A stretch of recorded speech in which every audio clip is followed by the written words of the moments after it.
नमस्कार दोस्तों, आप सभी का स्वागत है संघर्ष द स्ट्रगल पे। और आप देख रहे हैं हमारी नई पेशकश अड्डेबाजी यूपीएससी वालों की। जैसा कि आप देख रहे हैं कि हमारे यहाँ आज दो खिड़की खुली हुई है। तो हमारे एक दूसरी खिड़की में हमारे साथ है राज मल्होत्रा, नाम तो सुना ही होगा। तो चलिए, आज ये एक नई पेशकश है, थोड़ा इंट्रोडक्शन लंबा जाएगा। तो इसमें हम लोग बात करेंगे ऐसे मुद्दों पर जो हम लोग अक्सर नेहरू विहार और मुखर्जी नगर के चाय टपरियों पर बातचीत करते हैं, बिल्कुल हल्के फुल्के मूड में।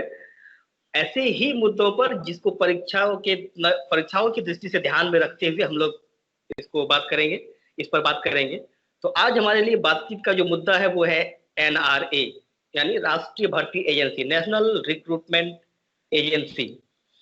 तो चलिए, बातचीत को शुरू करते हुए पहले राज मल्होत्रा जी से उम्मीद करते हैं कि इसके बारे में कुछ बात कहें कि क्या है ये, इसके बारे में कुछ बताएं राज। एनआरए के बारे में अगर हम बात करें तो ये युवाओं के लिए बहुत अच्छी एजेंसी मानी जा रही है। कहा जा रहा है कि युवाओं को इससे बहुत फायदा हो। जैसे ही केंद्रीय मंत्रालय के द्वारा इसे पास किया गया तो हमारे प्रधानमंत्री मोदी ने ट्वीट करके कहा कि युवाओं को बहुत अच्छी अपॉर्चुनिटी मिलेगी, इससे बहुत फायदा होगा। चलिए, अब आगे इसके क्या क्या पॉइंट है इस पर बात करते हैं। सबसे पहले आखिर एनआरए का स्ट्रक्चर के बारे में देखते हैं। कहा जा रहा है कि एनआरए एक मंत्रिमंडल द्वारा केंद्र सरकार की नौकरियों के लिए भर्ती प्रक्रिया में परिवर्तनकारी सुधार लाने के लिए एक राष्ट्रीय भर्ती एजेंसी का गठन का अनुमोदन किया है, जिसका नाम होगा NRA, national recruitment agency. NRA SSC, RRB, IBPS द्वारा आयोजित की जाने वाली प्रथम स्तर की यानी कि टायर 1 एग्जाम को एक साथ सम्मिलित करने के लिए एक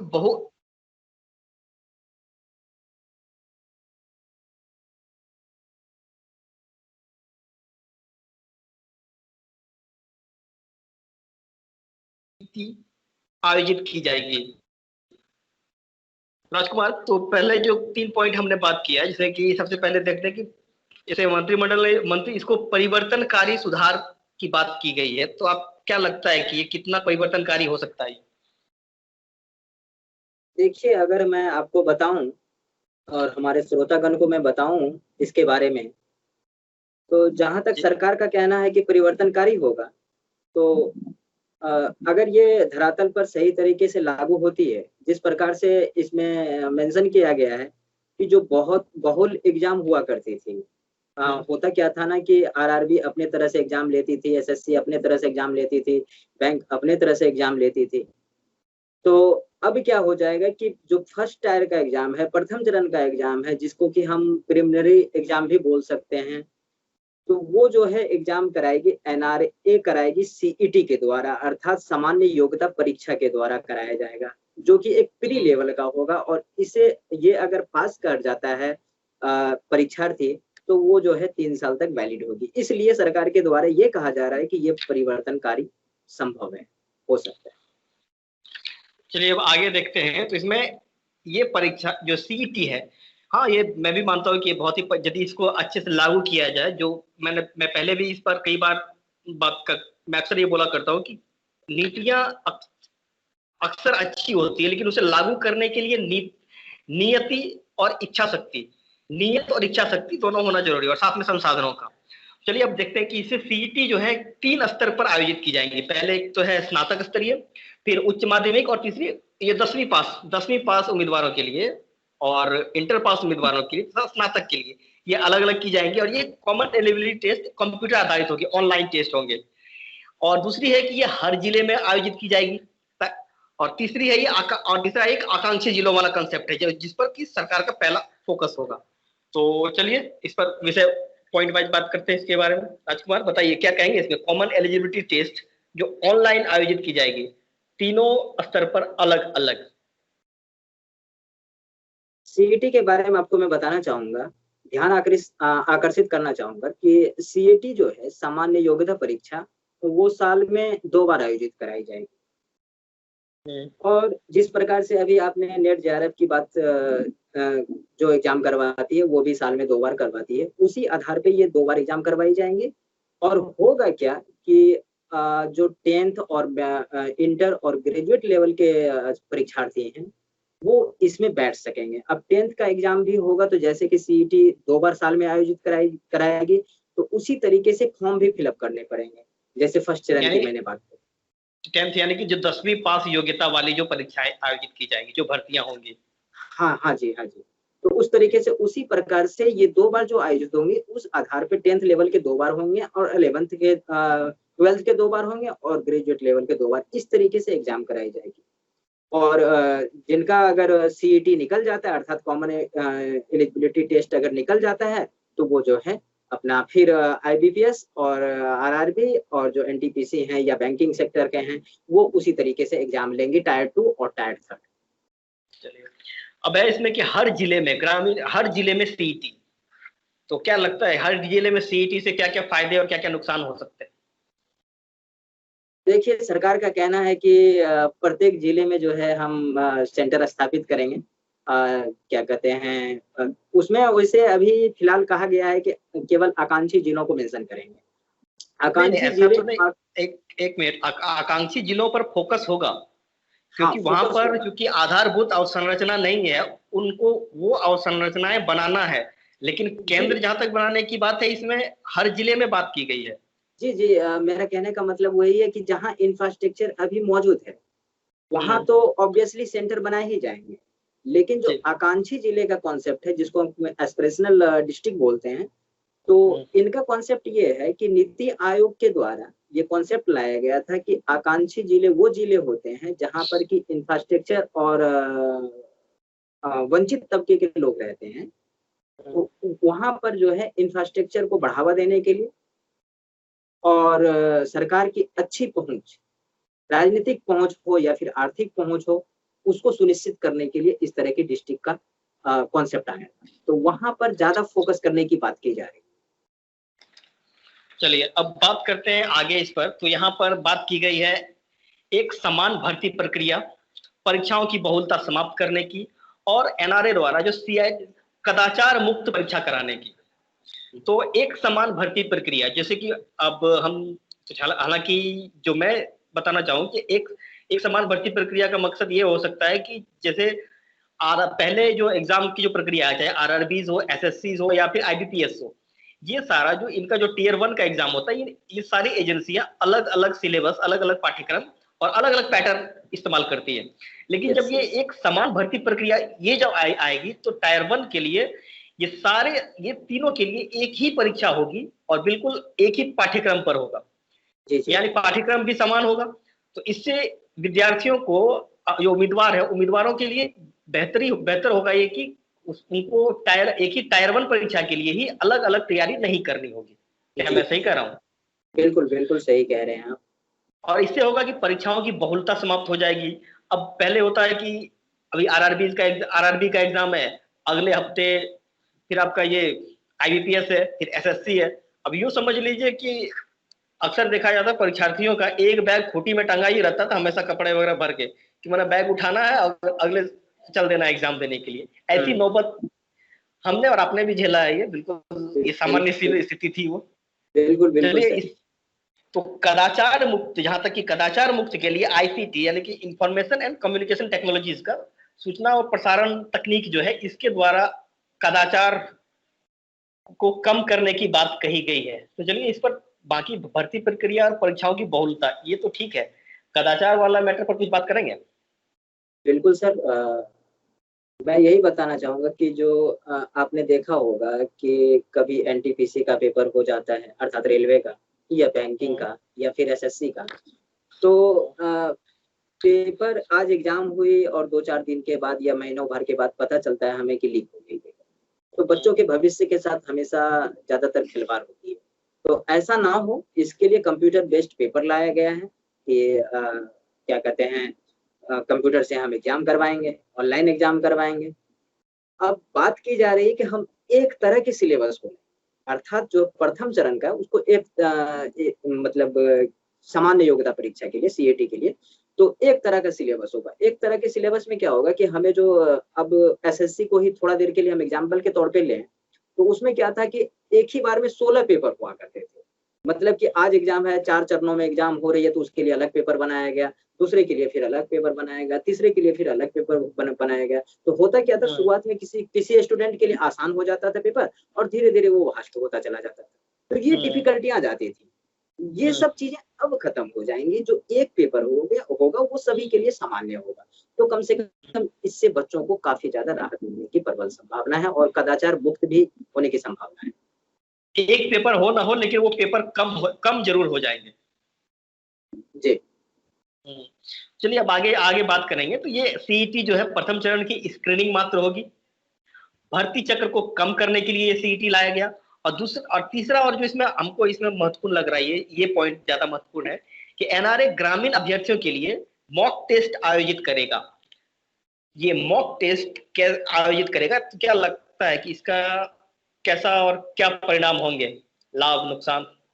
देखिए, मॉक टेस्ट यहाँ आयोजित करने की बात का मतलब ये है कि जो ग्रामीण इलाकों के वंचित तबकों के बच्चे हैं, जहाँ की शिक्षा का स्तर सही तरीके से नहीं पहुंच पाया, डेवलपमेंट सही तरीके से नहीं हो पाया, तो वहां पर क्या होगा कि ये एक मॉक टेस्ट आयोजित करवाने के बाद क्या होगा कि बच्चों में एक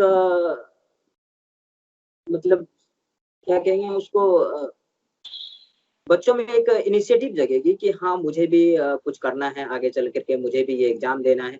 तो इस तरह की चीजें उनके दिमाग में खुद से क्रिएट होगी, तो क्रिएटिविटी आएगी बच्चों। तो हालांकि एक चीज, मॉक टेस्ट, ये कैसा मॉक टेस्ट होगा? एक्चुअली आप पहले भी देखा होगा कि नहीं, कि आरआरबी वगैरह जब शुरू किया गया था ये ऑनलाइन एग्जाम, तो मॉक टेस्ट दो तरह के हो सकते हैं। एक तो कोचिंग आधारित, जो कि कोचिंग होता है कि परीक्षा के लिए आपको तैयार कर रहे हैं, और दूसरा होता है कि नहीं, परीक्षा की आपको जानकारी दे रहे हैं कि किस तरह आपको परीक्षा देना है। नहीं नहीं नहीं नहीं सर, मॉक टेस्ट का मतलब यहाँ पर ये है कि जो एग्जाम का पेपर होगा, तो उससे रिलेटेड जो मॉक टेस्ट हुआ करेंगे, जैसे कि आपने यूपीएससी के या बीपीएससी का जो भी ये सब एग्जाम होती है, तो वहाँ इंस्टीट्यूट के द्वारा, संस्थाओं के द्वारा जो है मॉक टेस्ट कराया जाता है। वहां पर बच्चे अपियर होते हैं और टेस्ट देते हैं, तो उसमें वो अपना जो है कितने पानी में है, कितना वो जानते हैं, तो उसको उसमें पता चलता है कि हाँ, मेरी तैयारी अच्छी है या नहीं। तो उसी आधार पे ये मॉक टेस्ट सरकार के द्वारा आयोजित कराई जाएगी कि आप जो है अपनी तैयारी को प्रॉपर ढंग से सही कर सके। हाँ, इसमें कराना ही पड़ेगा, क्योंकि आप इसमें दिल्ली और मुंबई के विद्यार्थियों को भी आप देवघर और भागलपुर के विद्यार्थियों के सामने एक साथ ला रहे हैं। बिल्कुल, आप सही पकड़े।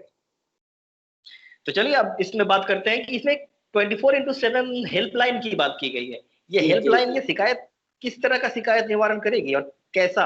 जब शिकायत हमारा खुद ही एनआरए या सीईटी के खिलाफ हो, जिस तरह के, क्योंकि विवादित प्रश्नों और प्रश्न पत्र लीक होने वाला जैसे मैटर अक्सर जो सामने आता है, तब क्या होगा? देखिए सर, अगर आप हेल्पलाइन की बात करेंगे, 24/7 की बात करेंगे, तो हम आपको यही कहेंगे कि ये संस्था संभवतः 2021 के लास्ट एज में चालू होने की संभावना दिखाई दे रही, क्योंकि ये अभी आई है, इनका पूरा स्ट्रक्चर बनाने में, फिर लागू करने में थोड़ा टाइम लगेगा। तो इस वजह से मुझे जहां तक लग रहा है कि 2021 के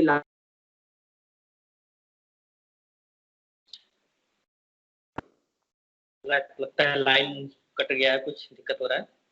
हेलो राजकुमार जी। लाइट। हाँ जी सर। जी, चालू कीजिए आप, सही है, हाँ, कोई दिक्कत नहीं है।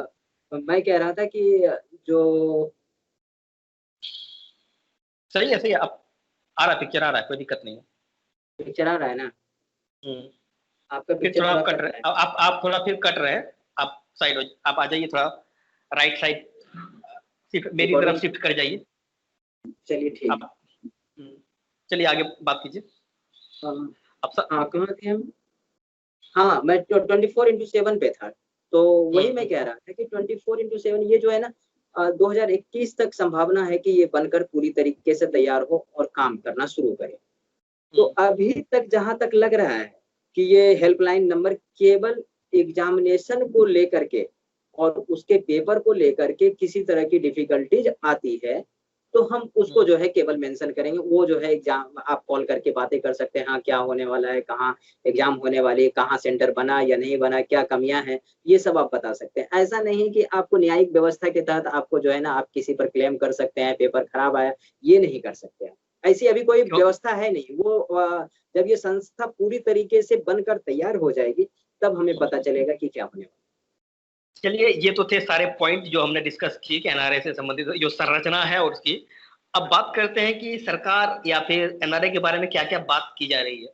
तो सरकार का जैसे कहना है कि एनआरए जो है या फिर सीईटी, ये युवाओं के लिए, यानी कि जो अभ्यर्थी है जो परीक्षाओं की तैयारी करे, उनके लिए वरदान साबित होगा। इसमें कुछ फायदे गिना रही है, जैसे बार बार परीक्षाएं नहीं देनी होंगी, खर्च की कमी, कानून और व्यवस्था सुरक्षा से संबंधित फायदे होंगे। जैसे कि हम लोग जानते हैं कि हर साल इस तरह के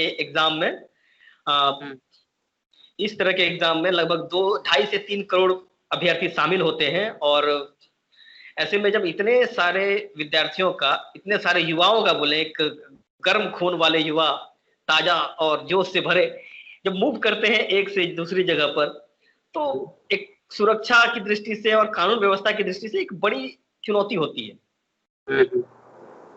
तो सरकार इस पर भी बात की जा रही है। चलिए, इस पर कुछ कहना चाहेंगे आप? नहीं, आपने सही कहा कि जो परीक्षाओं की बहुलता की बात है तो ऑब्वियसली कम होगी, क्योंकि आपने देखा होगा कि जैसे आरआरबी है या फिर एनटीपीसी है या फिर जो है बैंकिंग सेक्टर या एसएससी है, ये सब एग्जाम करवाती तो हर एक मंथ एग्जाम हो जाते थे बच्चों को, तो बहुत परेशानी होती थी।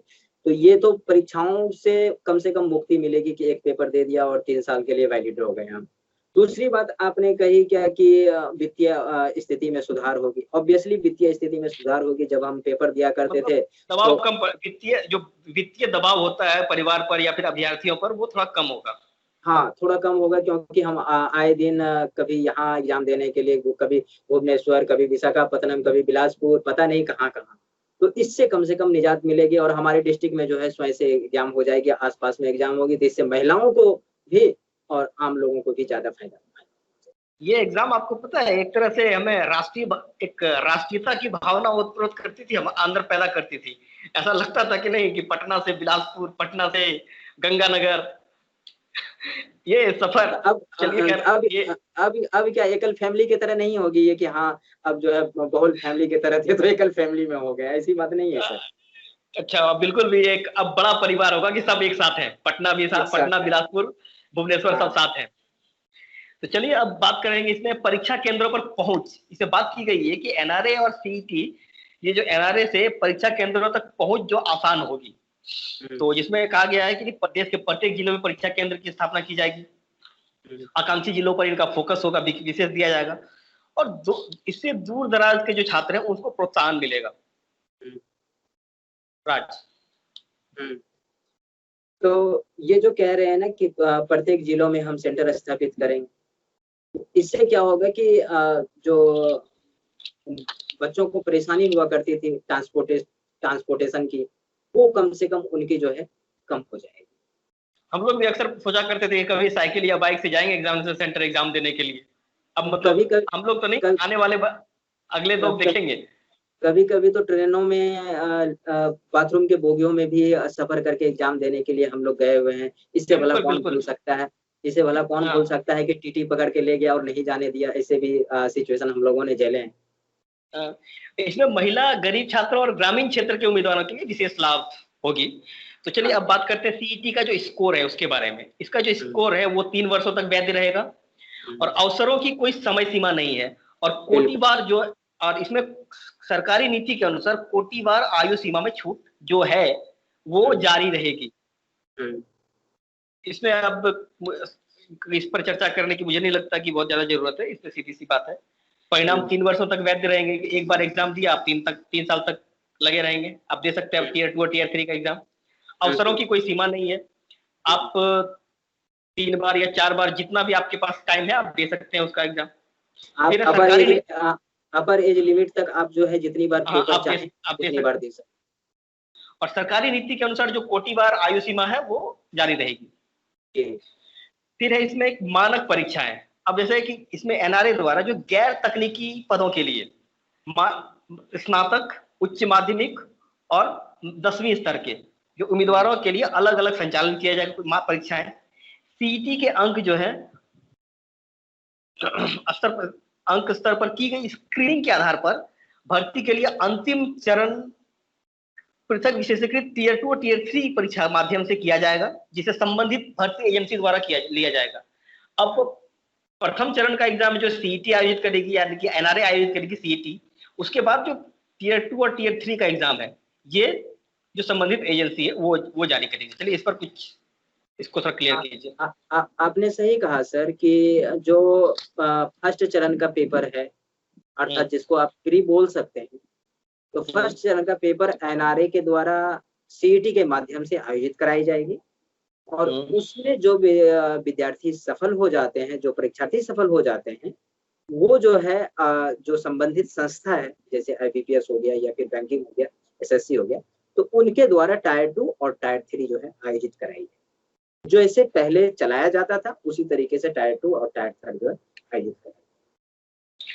चलिए इसमें अब है परीक्षाओं की समय सारणी और केंद्रों का चुनाव। इसके लिए पहले जो देखते थे हम लोग आरआरबी के लिए, यदि आपको अलग अलग जगह पर यदि आपको इलाहाबाद का फॉर्म भरना है तो आपको इलाहाबाद के लिए अलग पोर्टल पर जाना है। आपको रेलवे यदि आरआरबी रांची का भरना है तो रांची के लिए अलग पोर्टल पर जाना है। लेकिन यहाँ पर ये चीज को इसको सॉर्ट आउट करने की कोशिश की गई है कि सारे के लिए एक ही पोर्टल, एकीकृत पोर्टल होगा, जहां से आप अपनी पसंद का वो बोर्ड और केंद्र और समय सारणी आप चयन कर सकते हैं इसका। ये काफी अच्छा लगा मुझे। काफी दिलचस्प बात है ही, आप बहुत चीजों से निजात पा सकते हैं।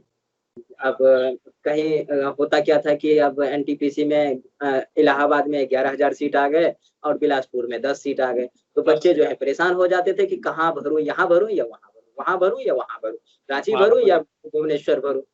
अंत में डिसाइड करते थे कि चलो 11,000 वाले में भर लेते हैं। तो ये सब चीजों से निजात मिल जाएगी और एक पोर्टल पे आप आइए और फॉर्म फिलअप कीजिए और एग्जाम दीजिए और 3 साल के लिए बिल्कुल फ्री हो जाएगी। बिल्कुल फ्री हो जाएगी। अब एनआरए इसमें कुछ सहायक गतिविधियां हैं, जिसमें कि सबसे पहले ये भाषा वाला, क्योंकि हम लोग भी जैसे 2014 में सीसेट वाला झेल चुके हैं, वो मूवमेंट में हम लोग भी शामिल रहे हैं, तो जाहिर है इससे हमारा सबसे पहले ध्यान इसी पर गया कि यहाँ पर वर्नाकुलर लैंग्वेज की बात की गई है। वर्नाकुलर में एग्जाम होंगे, 12 भाषाएं अभी फिलहाल शामिल की गई है इसमें। 8 भाषाएं तो पहले से ही थी। जी, वो कहा जा रहा है कि जो क्या कहते हैं संविधान की अनुसूची है, 22वीं अनुसूची, सॉरी 8वीं अनुसूची, उसमें टोटल 8वीं अनुसूची, उसमें टोटल 22 भाषाएं हैं। तो उस आधार पे इसमें 22 भाषाएं हैं। तो इसमें क्या किया है ना, अभी तक 12 भाषाओं को शामिल कर ली गई हैं और कहा भी गया है कि आगे हो सकता है कि इसको जो है और भी जो भाषाएं बची हुई हैं उसको भी शामिल करने की बात चल रही है। और एक और अच्छी बात इसमें मुझे जो देखने को मिला कि प्राप्तांक जो है, इसका जो मेरिट लिस्ट है वो अनेक एजेंसियों तक इसकी पहुंच होगी। यानी कि शुरुआत में तो ये सिर्फ एसएससी, आरआरबी और आईबीपीएस, आगे चलकर ये स्टेट और सेंट्रल गवर्नमेंट की और एजेंसीज के पास भी जाएंगी और आगे चलकर पीएसयूज और एमएनसी के लिए भी ये एमएनसीज ने भी इसके लिए काफी उत्सुकता दिखाई है, क्योंकि उनको भी एग्जाम लेना पड़ता है और उसमें काफी समय और संसाधनों का खर्च होता है। इससे उन्हें भी फायदा होने की उम्मीद है। चलिए आप कुछ कहना चाह रहे हैं? आने वाले दिनों में ये देखना दिलचस्प होगा कि पीएसयूज और एमएनसी यानी मल्टीनेशनल कंपनीज अगर इसको अलाउ करती है राज्य सरकार के माध्यम से, तो फिर जबरदस्त इसमें जो है भूकंप आए। भूकंप एनआरए भूकंप मतलब एक दिलचस्प मोड़ आएगा। एनआरए एक बहुत ज्यादा बूस्टअप वाली संस्था होगी और विद्यार्थियों के लिए न केवल अपॉर्चुनिटी बल्कि बहुत सारी व्यवस्था लेकर के आएगी। भर्ती चक्र को कम करना, इसमें एक तो चलिए हाँ, ये भर्ती चक्र है, इसको कई बार इसको डिस्कस कर चुके हैं हम लोग। अब बार बार जो एक ही टायर 1 का ही एग्जाम अलग अलग बैंक अलग अलग एजेंसीज के लिए देते रहे थे, अब वो नहीं देना पड़ेगा, एक ही बार में हो जाएगा। अब है नेक्स्ट है वित्तीय परिव्यय। इसके लिए जो वित्तीय संसाधन है वो 1517.57 करोड़ की व्यवस्था की गई है, जिसको 3 साल में इसको खर्च करना है। 3 साल में मतलब इसका एजेंसी का गठन करना है और जो आकांक्षी जिले हैं, 117 आकांक्षी जिले हैं, यहाँ पर परीक्षा केंद्रों के लिए जो की व्यवस्था करनी है, इसके संसाधनों की व्यवस्था करनी है। चलिए आप कुछ कहना चाह रहे हैं? जी, आपने जो कहा कि ये 1517 करोड़ समथिंग जो है खर्च किए जाएंगे, गवर्नमेंट के द्वारा ये अलॉट की गई है और ये 3 साल तक वैलिड होगी, खर्च किए जाएंगे। तो मेनली फोकस इनका रहेगा वही जो आपने कहा कि आकांक्षी जिलों के लिए। मैं एक चीज पर और भी ध्यान आकृष्ट करना चाहूंगा आपका, कि हमारे यहाँ जो प्रति ईयर कैंडिडेट होते हैं वो लगभग 3 करोड़ के आसपास कैंडिडेट होते हैं, और लगभग जो है 1.25 लाख के आसपास वैकेंसी जाती है। ये जो बैलेंस ऑफ वैकेंसीज और कैंडिडेट हैं, ये मुझे समझ में नहीं आया। इसके बारे में थोड़ा सा प्रकाश डालेंगे सर? अब हम इस पर क्या कहें, इस पर तो सरकार कहेगी, क्योंकि सरकार तो इसको इस पर तो हम क्या जवाब दें, इस पर तो सरकार जवाब देगी। अब मेरा जवाब यही है आपके सामने कि सरकार जवाब दे इसके लिए। अब हालांकि इसमें देखिए, अब जो मैं कहना चाह रहा था बात वही, अब अंत में इसके साथ अब समय की सीमा है। अब जैसे देख रहे हैं कि इसकी ये हम नहीं कह सकते कि ये अभी बिल्कुल नया नया कुछ लेके आया गया है। ये इसकी शुरुआत, इसकी सुबगाहट जब एनटीपीसी का गठन हुआ, आईबीपीएस का गठन हुआ, इवन की एसएससी का गठन हुआ तब से। क्योंकि एसएससी के गठन के पहले भी, जहां तक मुझे एसएससी के गठन का डेट याद नहीं है, लेकिन जितना तक मैं जानता हूं उससे पहले अलग अलग एजेंसी, अलग अलग मंत्रालय अपने अपने परीक्षाएं आयोजित करती थी। लेकिन फिर एसएससी का गठन हुआ और फिर एसएससी एग्जाम लेने लगी। फिर एनटीपीसी वगैरह का गठन हुआ, जिसने फिर रेलवे का एक एग्जाम को एक केंद्रीकृत किया। फिर आईबीपीएस बना। तो ये धीरे धीरे एक परिवर्तन जारी है। और हालांकि जैसे कि आप देख रहे हैं कि पहले तो आईबीपी ऐसा लगा था कि नहीं कि आईबीपीएस का एक बार एग्जाम पास करो और किसी भी बैंक की नौकरी पाओ। लेकिन अब हो रहा है कि बच्चे आईबीपीएस दे रहे हैं, उसके बाद फिर एग्जाम दे रहे हैं टीयर 2 और टीयर 3, और फिर उसके लिए वेट कर रहे हैं। तो कहीं ये स्थिति यहाँ ना आए। चलिए, आप कुछ कहना चाहेंगे? बस यही उम्मीद करता हूँ कि एनआरए का जैसा स्ट्रक्चर है और जो स्टूडेंट के लिए एक जरूरत है, नीड है, उसको फुलफिल करे। तो ठीक है, आज के लिए तो उम्मीद करते हैं जो एनआरए का जो स्ट्रक्चर है उस हिसाब से सरकार वैकेंसी भी लेके आए और एनआरए का जो मकसद है उसको वो पूरा हो। हमारी ये उम्मीद है सरकार से, और उम्मीद है ऐसा होगा भी। चलिए, हम आज के लिए इतना ही। अब मिलते हैं फिर नेक्स्ट एपिसोड में, नेक्स्ट किसी अगले मुद्दे पर। तब तक के लिए धन्यवाद। शुक्रिया।